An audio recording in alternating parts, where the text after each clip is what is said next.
रामनगर की दीवारें आजकल उत्तराखंड के रंग में रंगी नजर आ रही हैं। यहाँ की दीवारों पर खूबसूरत पेंटिंग की गई है। दीवारों पर की गई इस पेंटिंग में आपको उत्तराखंड की झलक देखने को मिलेगी। रामनगर में G20 की बैठक होनी है, जिसे देखते हुए आजकल रामनगर को चमकाया जा रहा है। उत्तराखंड में G20 की 2 महत्वपूर्ण बैठकें होनी हैं, जिसमें पहली बैठक 28, 29 और 30 मार्च को रामनगर में होनी है। उत्तराखंड G20 की पहली बैठक की मेजबानी के लिए तैयार है। इसके लिए रामनगर में विशेष तैयारियां की जा रही हैं, जिसके तहत G20 बैठक के आयोजन स्थल, दीवारों और सड़कों के किनारे उत्तराखंड की सभ्यता, संस्कृति को दिखाया जा रहा है।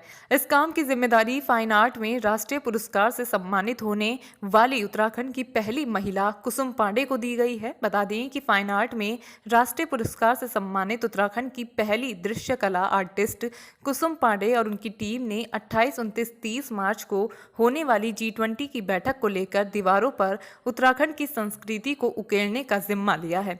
कुसुम पांडे ने महाविद्यालय की दीवारों पर उत्तराखंड की संस्कृति को उतारा है। इन तस्वीरों में उत्तराखंड की संस्कृति, रहन सहन के अलावा उत्तराखंड के वाद्य यंत्रों को दर्शाया गया है। कुसुम पांडे और उनकी टीम अपनी कला के जरिए दीवारों के सौंदर्यीकरण के साथ साथ रामनगर की खूबसूरती में चार चांद लगाने में जुटी हुई हैं। कुसुम पांडे और उनकी टीम के काम की हर कोई तारीफ कर रहा है। कुसुम पांडे ने अपनी कला के जरिए दीवारों को जीवंत कर दिया है, जो बिना कहे ही उत्तराखंड को बड़ी खूबसूरती से बयां कर रही हैं। 62वें नेशनल ललित कला अकादमी पुरस्कार में संगीत के क्षेत्र में नरेंद्र सिंह नेगी और दृश्य कला के लिए कुसुम पांडे सम्मानित किए गए थे। कुसुम पांडे मूल रूप से हल्द्वानी की रहने वाली हैं। कुसुम पांडे ने कहा कि G20 की बैठक में देश और विदेश से आने वाले मेहमान इन पेंटिंग के माध्यम से उत्तराखंड की संस्कृति से रूबरू होंगे। साथ ही इससे प्रेरित होकर वो अपने देशों में भी इस संस्कृति का प्रचार प्रसार करेंगे, जिससे उत्तराखंड का विदेशों में भी लोगों की जुबान पर नाम आएगा। मेरा नाम कुसुम पांडे है और मैं एक दृश्य कला आर्टिस्ट हूँ। दृश्य कला में जैसे अलग अलग विधाएं होती हैं, पेंटिंग, प्रिंट मेकिंग और स्कल्पचर। स्कल्पचर मतलब मूर्ति कला, पेंटिंग मतलब मैं शॉर्ट में आपको बता देती हूँ। पेंटिंग मतलब जैसे पेपर और कैनवास पे डायरेक्ट कलर करना। एक विधा है प्रिंट मेकिंग, जिसमें हम अलग अलग ब्लॉक्स बनाते हैं पेंटिंग के और उससे बहुत सारे मल्टी प्रिंट्स लेते हैं, मल्टी पेंटिंग्स क्रिएट करते हैं। तो मेरा स्पेशलाइजेशन उसी में है।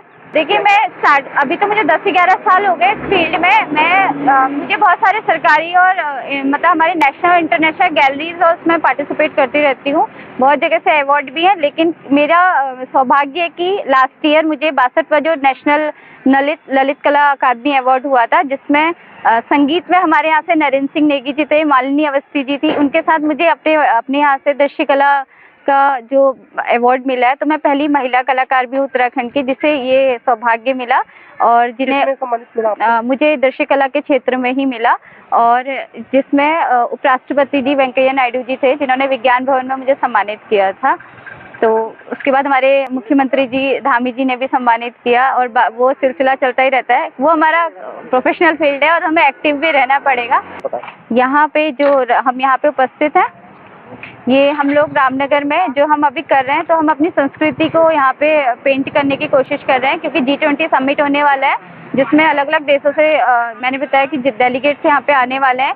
तो उन्हें हमारे उत्तराखंड की संस्कृति के यहाँ पे पूरे दर्शन होंगे। तो गढ़वाल से लेके पूरा धारचूला तक की बेल्ट आपको यहाँ देखने को मिलेगी, जिसमें विभिन्न टाइप की वेशभूषाएं, अलग अलग क्षेत्र में जो अलग अलग परिधान में चेंज होता है और उनके रहन सहन में, उनके डेली रूटीन में जो चेंजेस होते हैं, वो सारे आपको ट्रेडिशन यहाँ पे देखने को मिलेंगे। और कुछ हमारे मुख्य फेस्टिवल हैं, जैसे रम्मांड फेस्टिवल है चमोली का, और मोस्ट मानू हिल यात्रा, वो सब आपको सीरीज यहाँ पे देखने को मिलेगी। उन्हीं के लिए लोक संस्कृति यहाँ पे पिक्चर कर रहे हैं पूरा, जितना भी वॉल पेंट्स है, तो सारी आपको लोक संस्कृति यहाँ देखने को मिलेगी, और जिसमें हमारा गढ़वाल से कुमाऊं और धारचूला तक का सारा कल्चर आपको देखने को मिलेगा। इसमें जो हमारी पुरानी महिलाओं के परिधान थे, वेशभूषा थी, जो उनके ऑर्नामेंट थे, अलग अलग जो भी वो पहनते थे या अभी भी थोड़ा बहुत जो रह गया है, तो हम उन सब चीज़ों को यहाँ पे ड्रॉ कर रहे हैं, पेंट कर रहे हैं। प्लस हमारा जो आर्किटेक्चर था, मतलब वुडन जितनी भी विंडो कार्विंग थी, वो सब आपको यहाँ देखने को मिलेगी। कहीं कहीं बीच में आपको फेस्टिवल भी देखने को मिलेंगे जो हमारे पहाड़ों में रहे, और उनके जो डांस हैं अलग अलग जगह के। और अभी हम आगे रंग कल्चर पूरा बनाएंगे, तो आप वहाँ देखेंगे जो हमारा ट्राइब कल्चर है, उनका बहुत रिच कल्चर भी जिसे हम कहते हैं, क्योंकि उन्होंने बहुत अच्छे से उसको संजो के रखा है। तो हम उसकी पूरी सीरीज बनाएंगे। बता दें कि रामनगर में 28, 29 और 30 मार्च को G20 की बैठक होनी है। रामनगर में होने वाली 3 दिवसीय G20 की बैठक में 70 विदेशी मेहमानों के साथ 30 भारतीय अधिकारी भी शामिल होंगे। इस बैठक की मेजबानी उत्तराखंड और सरकार दोनों के लिए गौरव की बात है, जिसके कारण उत्तराखंड सरकार इसकी तैयारियों में कोई कमी नहीं छोड़ना चाहती है।